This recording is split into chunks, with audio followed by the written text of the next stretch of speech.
భారీ సెట్, సుమారు 500 మంది పైగా షూటింగ్ యూనిట్, హీరోతో క్లైమాక్స్ ఫైట్ కోసం అంతా రెడీ. కానీ సడన్ గా షూటింగ్ అయిపోయింది. కారణం మధ్యాహ్నం భోజనంలో మటన్ పెట్టలేదని ఒక ఫైటర్ ప్రొడక్షన్ మేనేజర్ ని లాగిపెట్టి కొట్టాడు. సెట్ అంతా సైలెంట్. అప్పుడే అక్కడికి మెగాస్టార్ చిరంజీవి గారు ఎంటర్ అయ్యారు. కోపంతో ఊగిపోతున్న ఆ ఫైటర్ను చూసి చిరంజీవి గారు ఫైర్ అయ్యారా? లేదు. ఆయన తీసుకున్న నిర్ణయం చూస్తే చిరంజీవి గారిని ఎందుకు అందరూ మెగాస్టార్ అంటారో, ఆయన్ని ఎందుకు అంతలా ఆరాధిస్తారో ఖచ్చితంగా అర్థమవుతుంది. తెలుగు చలనచిత్ర పరిశ్రమలో చిరంజీవి గారు అంటే ఒక సంచలనం. కేవలం ఆయన డ్యాన్సులు, ఫైట్లు, అద్భుతమైన నటనతోనే కాదు, తోటి నటీనటులు, సాంకేతిక నిపుణుల పట్ల ఆయన చూపించే ఆప్యాయత, మానవత్వం ఆయన్ని ఎంతో ఎత్తులో నిలబెట్టాయి. ఎవరికి ఏ కష్టం వచ్చినా, ఏ అవసరం వచ్చినా ముందుండే వ్యక్తిత్వం ఆయనది.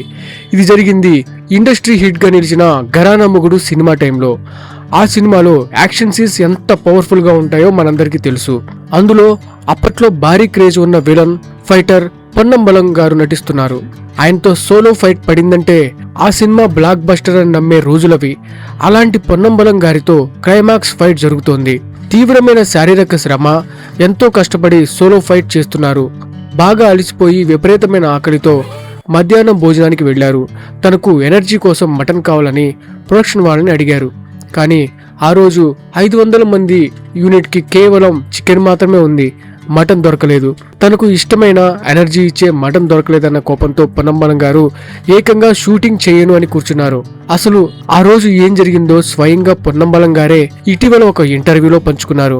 ఆయన చెప్పిన విషయాలు వింటే ప్రతి ఒక్కరికి చిరంజీవి గారి మీద గౌరవం 100 రెట్లు పెరుగుతుంది. మటన్ పెట్టనందుకు పొన్నంబలం గారు ఎంతలా ఫ్రస్ట్రేట్ అయ్యారంటే ప్రొడక్షన్ మేనేజర్ని లాగిపెట్టి కొట్టారట. ఆ విషయాన్ని ఆయనే స్వయంగా ఇంటర్వ్యూలో అంగీకరించారు. ఈ విషయం తెలుసుకున్న చిరంజీవి గారు వెంటనే సెట్లోకి వచ్చారు. పరిస్థితిని గమనించి ప్రొడక్షన్ వాళ్ళని అసలు ఏమైందని అడిగారు. పొన్నంబలానికి మటన్ లభించకపోవటం వల్లే గొడవ జరిగిందని మేనేజర్లు చెప్పారు. వెంటనే చిరంజీవి గారు పొన్నంబలం గారిని పిలిచారు. గొడవ పడ్డందుకు కోపడాల్సింది పోయి ప్రొడక్షన్ వాళ్ళతో ఏమన్నారో తెలుసా? ఈయన హెవీ ఫైట్స్ చేస్తున్నారు, ఈయనకు ఎనర్జీ కావాలి కదా, నేను కూడా మటన్ పీరియడ్నే అంటూ నవ్వుతూ పరిస్థితిని కూల్ చేసేశారు. అంతేకాదు, వెంటనే బయట హోటల్ నుండి ప్రత్యేకంగా పొన్నంబలం గారి కోసం 1/2 కిలో మటన్ తెప్పించాలని ఆదేశించారు. చిరంజీవి గారి ఆదేశంతో మటన్ వచ్చింది. కడుపు నిండా మటన్ తిన్న పొన్నంబలం గారు ఎంతో సంతోషించారు. రెట్టింపు ఉత్సాహంతో సెట్లోకి వచ్చి రెడీ సార్, ఎనర్జీ వచ్చింది, ఫైట్ చేసేద్దామని చిరంజీవి గారితో అన్నారు. అప్పుడు చిరంజీవి గారు ఇచ్చిన సమాధానం ఆయన పెద్ద మనసుకు నిదర్శనం. నేను కూడా మటన్ తినేశాను, నాకు ఫుల్గా ఉంది, ఇక ఈ సీన్ రేపు చేద్దాం, నీకు కావాల్సింది ఆర్డర్ చేసుకుని తిను, ప్రశాంతంగా ఫైట్ చేయని చెప్పారట. మరుసటి రోజు ఇద్దరు కలిసి అద్భుతంగా ఆ ఫైట్ సీన్ని పూర్తి చేశారు.